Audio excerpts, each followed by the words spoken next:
I'm Harrison Keeley. Here's what you need to know today. First, Erlanger has selected an architect for its new children's hospital. HKS Inc. will design the hospital and McCarthy Building Companies will tackle construction. Dreams for the East 3rd Street building include rooftop gardens, sidewalk cafes, and a nearby wellness district with shops and restaurants. Erlanger CEO Kevin Spiegel says he wants the children's hospital to be a new Chattanooga landmark on par with the Tennessee Aquarium. While these renderings are preliminary, officials say they do show what is possible. The new center is expected to cost $30 million. A 20-year-old man was shot to death Monday night at Woodlawn Apartments in Chattanooga. Apprentice Dequan Berry was taken to Erlanger, where he died from multiple wounds. While he was there, a large crowd gathered outside and police were called. Police say the crowd tried to enter the hospital. That's when violence broke out and officers began using pepper spray. 4 people were arrested, including the victim's sister, Apprentice Berry. She says she was hit in the face and tased, and that the officer shouted racial slurs. Police have opened an investigation into the incident. A new restaurant has been chosen to replace TGI Fridays next to the Tennessee Aquarium. Puckett's Grocery and Restaurant will open at the spot early next spring. Puckett's, which is based in the Nashville area, has a 10-year lease for its space in Chattanooga. The company plans to employ 70 people. Construction may start on the space in December.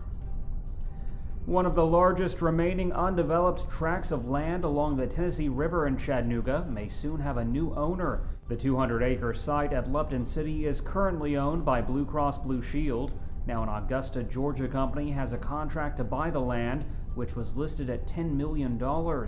Blanchard and Calhoun Commercial plans to build mixed-use housing on the site after the deal closes in 2015.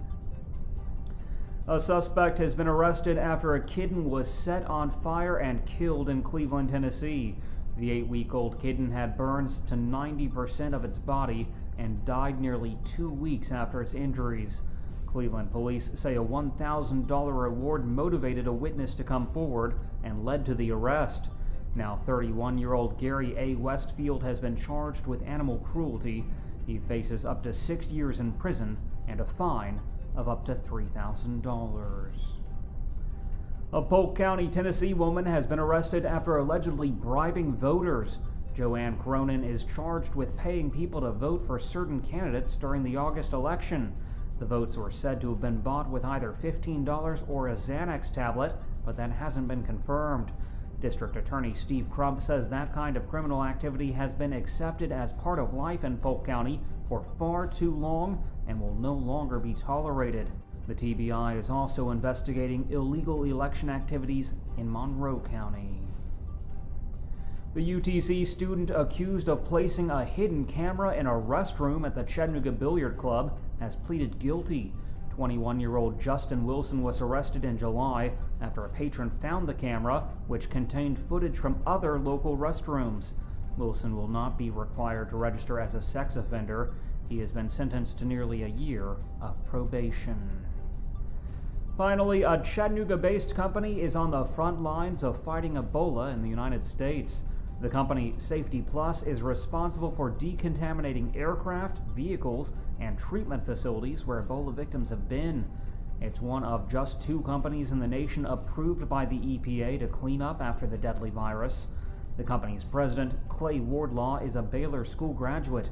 He says the Safety Plus Biological Emergency Response Team is part of history in the making.